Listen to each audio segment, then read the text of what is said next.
We begin this noon hour with some breaking news. A situation in West Baton Rouge Parish, a chemical fire there. You can see the smoke billowing through the air. Good afternoon to you, folks.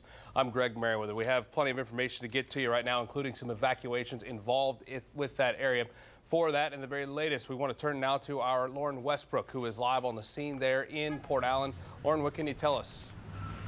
Well, Greg, as far as the traffic is concerned, it's pretty chaotic. Cars are backing up, having to turn around right in front of me, and we'll show some video of that in just a second. But the crews are out here bringing this evacuation from a mile down to a half mile, so that is good news. They're encouraging everyone to stay inside or leave your homes if you're within that half mile of Air Liquide. It's a chemical plant. Now, we're told there has been one injury so far, an employee of Air Liquide, this chemical plant, but we're not told the extent of this person's injuries, and we are told it is to the eye, but that is all we know so far. We have not heard of any more injuries, but state police and West Baton Rouge sheriff's deputies are telling us they have some advice for the public, and we spoke with them earlier. There's a fire ongoing in the plant. There's several large acetylene tanks that are unexploded at this point, and that's what state police and DEQ are concentrating on. Do you know what caused it? We don't. There was no confirmation on it, but we understand it may have been a faulty valve on a vessel. As far as who was inside when this happened and possible injuries? Just their regular employees. My understanding is there is one injury at this time. I do not know the extent of the injuries. I heard him there talking about the injuries, of course, but if you're within that half-mile radius in this area we're talking about between Port Allen and Irwinville on 190 West and LA1 North, you can head to two community centers, the Irwinville Community Center and the Port Allen Community Center. They're encouraging you to go because, again, this is an active fire and they are still investigating this. They're still finding this right now. We're pretty far away from the scene, but you can see, as Greg said, that billowing smoke. It's a white cloud on the ground, but it gets a bit darker as it comes up off of the ground. Now, we have an employee who works nearby named Cody Jarrow. He works at a shipping company. Why don't you come on in here, Cody? You've been here the whole time. Now, you said you didn't hear anything, but you've been here for all of this chaos. When were you first notified that something was wrong? Well, when the cops come through in here and they had the traffic stopped, I looked down there and they had gas. They say it was natural gas and say a line blew up or something was leaking.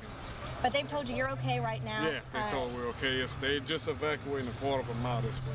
Okay, so you're just staying inside except to talk to us. Right. Okay, thank you so much. So again, he's pretty close to the scene, and they've told him that he and his other employees, fellow employees, are all right. But better safe than sorry, Greg. Absolutely. Lauren Westbrook, thank you very much. We'll check in back with you in just a few minutes as you get more information. Do want to kind of give you some more information that we were able to get from the company itself. They were telling us that they were basically unloading some cylinders there that had that gas in it. The cylinders arrive full, and they switch them to other cylinders and try and get the other cylinders on so they can move those on. And somewhere in that process is when the explosion happened. We do know, as you heard Lauren say, that injury was the employee sitting there close to the facility. The injury was to the eye, so obviously very close to the vessels that we're talking about here. Speaking of what's in the air and that type of a situation, we want to check in now with our Louisiana Department of Environmental Quality. Rodney Mallett, I believe, is on the phone with us right now. What is DEQ's role as we speak?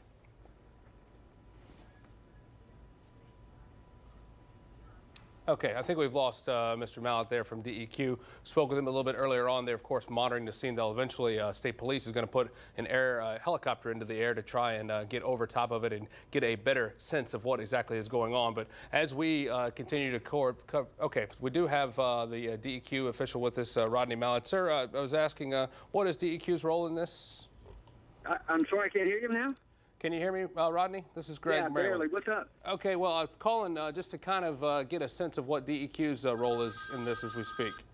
Well, we got a call in about 10:30 that there was a fire and an explosion at the Air Liquide plant over there in Port Allen, and we were there by 10:45 to help assist the locals with any type of evacuation or any kind of procedures that they would need to do. And we know that it's they make acetylene over there, and they have oxygen tanks, and those are exploding. So the major concern for us right now is the flammables, but we are conducting air monitoring, and we'll continue to do so as long as needed.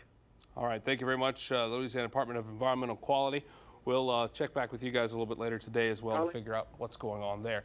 By the way, we want to add that a lot of this information, as we get it, we're going to put at the bottom of your screen throughout this newscast. We're also going to check back in with Lauren Westbrook at the scene in just a few minutes. So when we get some more information, we'll, of course, pass it on to you.